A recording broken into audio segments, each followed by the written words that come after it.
Are the cameras ready?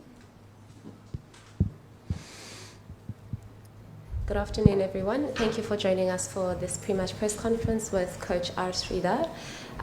Please ensure you've got a microphone in your hand before you ask. Who'd like to go first? You can go ahead. Coach, how about the confidence on the team after winning the first 3 matches in the first round and then lost to Zimbabwe? How about the team confident heading into the Super 8?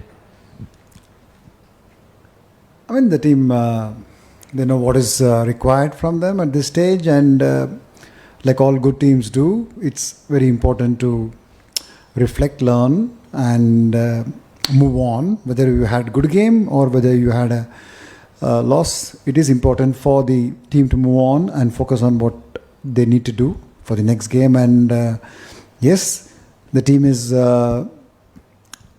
happy about qualifying for the Super 8s, but at the same time, we need to know that we need to keep doing things that we've been doing well, keep doing the process that we have been doing well. And we played England enough number of times about a month ago. So yeah, the mood in the camp is good. It's upbeat. Any discussions about the fielding apart from the Zimbabwe game? Because in the first 3 matches they fielded really well, but bit of a misfieldings during the Zimbabwe game. Yeah, I think that was a good lesson. Zimbabwe game, I think there could have been a little bit of complacency after the score we put up on the board on that pitch. But that was again a fantastic lesson to learn. And yes, we were below par in terms of fielding inside the inner ring. That is something which has been spoken about already. And this ground will probably prove a different challenge because with the outfield being under covers for so many times and so much of activity happening on the ground, it's going to be a challenge to be really flash and brilliant on this ground. So we'll have to look at the strategies we adopt as a fielding team on this outfield. Any idea about team composition for the tomorrow game? Like all good teams do, we need to have consistency in the team. So we haven't spoken about the final playing 11 yet. We're going to have a look at the pitch right just now. So we'll probably have a discussion, but the thought would be to be as consistent as possible so that the players feel secure and there's a psychological safety in the 11. Hi sir, வணக்கம். தமிழில் answer பண்ண முடியும். என்னென்னா ஸ்ரீலங்கா டீமோடு நீங்கள் வந்து practice கொடுக்குறீங்க, Sri Lanka team fielding practice. Sri Lanka டீமை பொறுத்தளவில் அப்போது எப்படி இருந்தது? நீங்கள் ஸ்ரீலங்கா டீமோட ஒர்க் பண்ணுறப்போ அவங்களோட இம்ப்ரூவ்மெண்ட் எப்படி இருக்குது? ஸ்ரீலங்கா டீமோட என்வாயன்மெண்ட்டோடு நீங்கள் இருக்கும்போது, சரத் ஜெயசூரிய மாதிரி ஒரு லெஜண்ட் இருக்கும்போது அவரோட ஒர்க் பண்ணுறது உங்களுக்கு எப்படி, அனுபவம் எப்படி? I think there were 2 parts to your question and I'll answer it in English. Yeah, and Sri Lanka as a country, as a unit, have always been a athletic and a good unit. So there's nothing special that I'm coming here and doing, nothing different.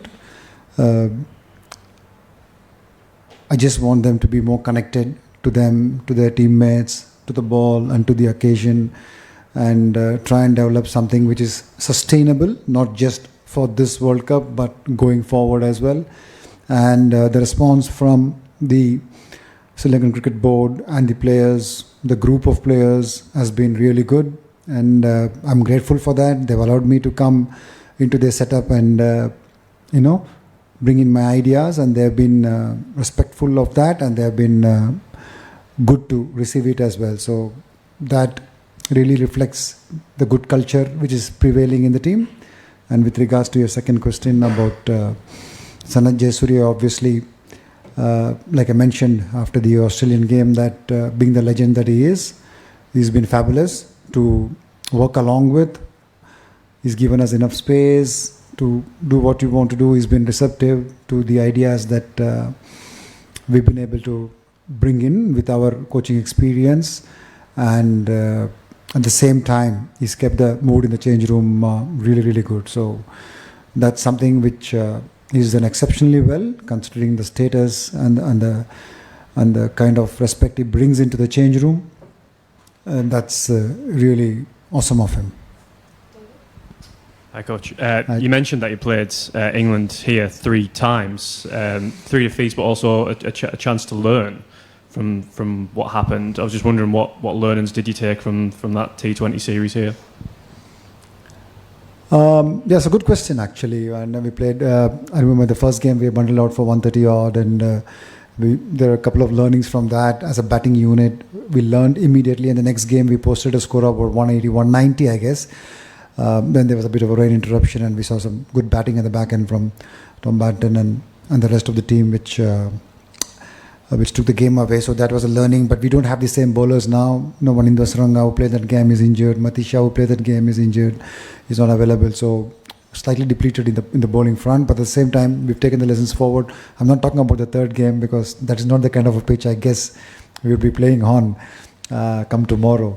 So yeah, I mean, we played enough against this team to be able to react to different situations, to different batters. We saw them play in India as well at the Wankhede, where the ball was gripping us a wee bit. So yeah, we got the plans in place. England team obviously is one of the best in the world. They have some big power hitters. So we would be relying on our bowlers to kind of execute the plans with more clarity and try and come back. There are going to be moments when you're going to be hit for a 6, 4 again and again, but we are going to try and come back and look for that 1 dot ball, look to finish the over well, and look to complement our partner in the bowling, stuff like that, so that we can have a very competitive game. Just finally, I think I know from what you've just said there and at the start of your answer, does England's 3-0 win give them a mental edge ahead of tomorrow? At this stage of this tournament, it's a lot different from what a bilateral series is. I mean, bilateral series and the private leagues, there's no pressure as much as it would be in a World Cup Super 8s game, and it is for all teams. It is for all teams, whether it is England, whether it is Sri Lanka, whether it is India or Pakistan, whoever it is. When you're playing a Super 8 game, you will not play with the same freedom as you would do in a bilateral or a private league. So the pressure will be same for both teams.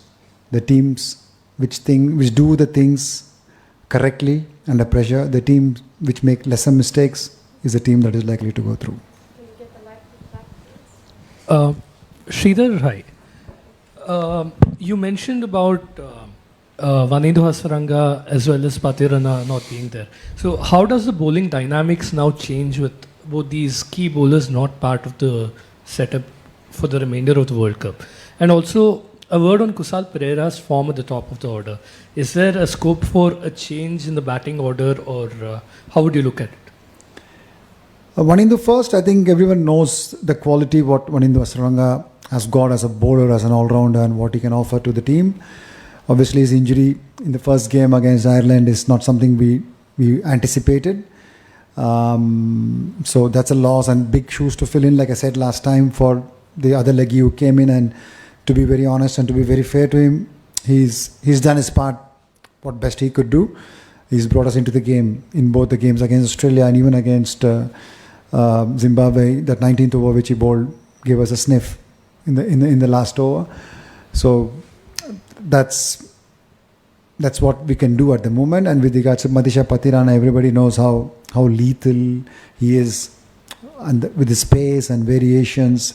So that's also another big loss. And we've got in Pramod, and now Dilshan Madhushanka has come in as well. So they have played enough cricket in them. I mean, Dilshan Madhushanka has done very well in the 23 World Cup. He got around 20 wickets. Of course, it was a ODI World Cup. But still, he's got the experience of playing in big ticket games. So that would be handy come tomorrow and the rest of the Super 8 games. So yeah, we can only play with the cards that we are dealt with. So that is what we have at the moment. And I really back them to come good under crucial pressure moments. Kushal Pereira, obviously, he's a pro, isn't he? He's been around for a while, and people know him, what he can do. He's a power-packed player. Plays pace and spin very well. In fact, he plays the short ball really well. And he's kind of a batter who can take down England's premium spinner after the power play as well. So that is a battle which I'm looking forward to watch. You mentioned earlier. You mentioned earlier that the pitch had been, or the ground had, because of the covers coming on and off, that it wasn't necessarily in the condition that you first encountered during that Oman match. So what do you have to do? What is going on with that surface, and what do you have to do on grounds like that to be effective in the field? I mean, back to basics. Simple. I think, like I said, in a game like this, and when the surface, I mean, with regards to the pitch, I think there's still time. It may change between now and the next 24 hours, so I will reserve my thoughts on that. But with regards to the outfield, obviously it's not in the best of the conditions. So again, I think you go back to your school days, right? The simple basics you apply, like body behind the ball and having a second line of defense and backing up each other at the appropriate times. Do those stuff. And like I said, you execute your basics right, so you're more likely to be on par for the course. Hello, Coach. Coach, do you think it's going to be a battle where spin is going to take precedence because of the conditions? England having Adil Rashid, Dawson, Rehan Ahmed, you also have a quality spin attack. Do you think spin is going to dominate the course of the game? And secondly, the conditions here, are they more favorable to you, having known this place for a longer time? Considering the fact that we are playing in the subcontinent, especially the conditions in Sri Lanka have been more spinner friendly, I think how the Pacers bowl in this game will be the differentiator, because both teams spin will bowl well. That's what you would presume. So I would like to look at it the other way. I think the team for which the Pacers bowl well would probably have an edge. But we know how the sport is. It is inexact, isn't it? Everything is inexact in our sport, so we can't exactly say what might happen. It's all about clarity and doing the basics well. Right, and the conditions, do you think are more suitable for you? The teams today, the top 8 teams in the world play so much cricket, home and away, and most of the players play in so many leagues around the world. I think the conditions are out of the equation, because they're so used to, they're so good at adapting. Conditions is the same for everyone, and today's top elite players, they adapt very quickly. So the team that uses the conditions better, which applies better, is likely to come on top. Final question. Coach, last time you were here, Pathum Nissanka took a pretty special catch at backward point. From a coaching perspective, what allows him to do that, or what did he do right? And then have you talked about it in the group or with him in the days since? Firstly, it's impossible to talk to Pathum. He doesn't talk much. No, we had a chat about it. I think what stood out in that catch was the anticipation. I think he saw what Maxwell was going to do pretty early and got into a position from where he could attempt that catch. So that itself is a win, irrespective of whether he caught it or not. And him catching it was probably icing on the cake, I would say, or probably it lit up the tournament. Until that point, we had some good moments, but that was a stunning moment in the tournament.